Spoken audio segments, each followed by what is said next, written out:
नवरात्रि की अष्टमी पर ये 5 चीजें खरीदना होता है शुभ। घर में नहीं होती सुख समृद्धि की कमी। पूरे देश में शारदीय नवरात्रि के पावन पर्व की धूम है। पूरे 9 दिनों तक चल रहा ये पर्व अब समापन की ओर बढ़ रहा है।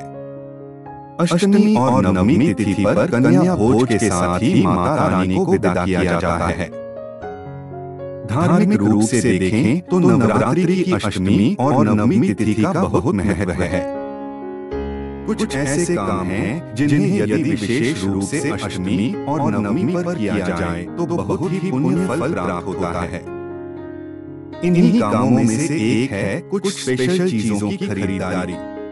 ऐसा कहा जाता है कि अष्टमी और नवमी के दिन यदि आप कुछ खास चीजें खरीदकर अपने घर लाते हैं तो माता रानी की विशेष कृपा होती है। मान्यता है कि इन्हें अपने घर लाने से घर में सुख समृद्धि आती है और हर तरह के आर्थिक संकट से भी छुटकारा मिलता है। तो चलिए जानते हैं वो क्या चीजें हैं। चांदी का सिक्का लाना होता है शुभ। नवरात्रि में चांदी का सिक्का घर लाना बहुत शुभ माना जाता है। हालांकि अगर अष्टमी और नवमी के दिन इसे घर लाया जाए तो और विशेष कृपा प्राप्त होती है। कोशिश करें कि ऐसा चांदी का सिक्का लाएं जिस पर मां लक्ष्मी का चित्र बना हुआ हो। इसे घर लाकर माता रानी के चरणों में अर्पित करें। इसके बाद आप इसे अपनी तिजोरी में भी रख सकते हैं। मान्यताओं के अनुसार ऐसा करने से घर में कभी भी पैसों की कमी नहीं होती है। मां के लिए लाएं सुहाग का सामान। नवरात्रि की अष्टमी और नवमी तिथि पर माता रानी के लिए सुहाग का सामान जरूर खरीदें। ये बहुत ही ज्यादा शुभ माना गया है। कहा जाता है कि जो सुहागिन स्त्री माता रानी को श्रृंगार अर्पित करती है उसके घर कभी भी धन धान्य की कमी नहीं होती और उसे अखंड सौभाग्यवती होने का आशीर्वाद मिलता है। इस सामान में आप लाल बिंदी, चूड़ियां, काजल, सिंदूर, लिपस्टिक, मेहंदी, आलता, बिछिया, कंघा, रबड़ और लाल चुनरी शामिल कर सकती हैं। अगर हो सकता है तो मां को लाल जोड़ा भी अर्पित कर सकती हैं। पीतल का कलश खरीदना होता है शुभ। नवरात्रि की अष्टमी और नवमी तिथि पर पीतल का कलश खरीदना भी बहुत शुभ माना गया है।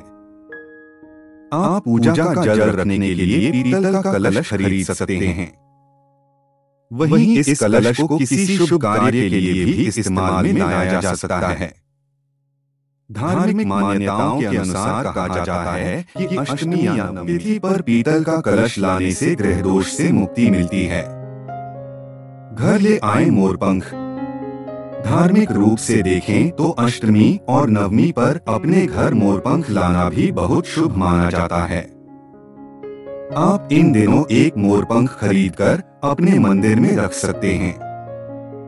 मान्यता है कि जिस घर में अष्टमी और नवमी के दिन मोरपंख खरीदा जाता है वहां धन धान्य की कमी नहीं होती। इसके साथ ही मां लक्ष्मी और मां दुर्गा भी प्रसन्न होती हैं। रक्षा सूत्र खरीदना और बांधना दोनों होता है शुभ। हिंदू धर्म में रक्षा सूत्र जिसे मौली भी कहा जाता है उसका बहुत खास महत्व है। यदि आप नवरात्रि की अष्टमी और नवमी तिथि पर मौली खरीदते या बांधते हैं तो मां दुर्गा की विशेष कृपा होती है। धार्मिक मान्यता के अनुसार जो भी भक्त इस दिन मौली खरीदकर मां दुर्गा को अर्पित करता है और फिर उसे अपने हाथों में बांधता है तो माता रानी खुद रक्षा कवच की तरह उसके साथ रहती हैं। तो साथियों, आज की वीडियो कैसी लगी कमेंट बॉक्स में जरूर बताएं। और वीडियो अच्छी लगी तो वीडियो को लाइक करके चैनल को सब्सक्राइब जरूर करें। धन्यवाद।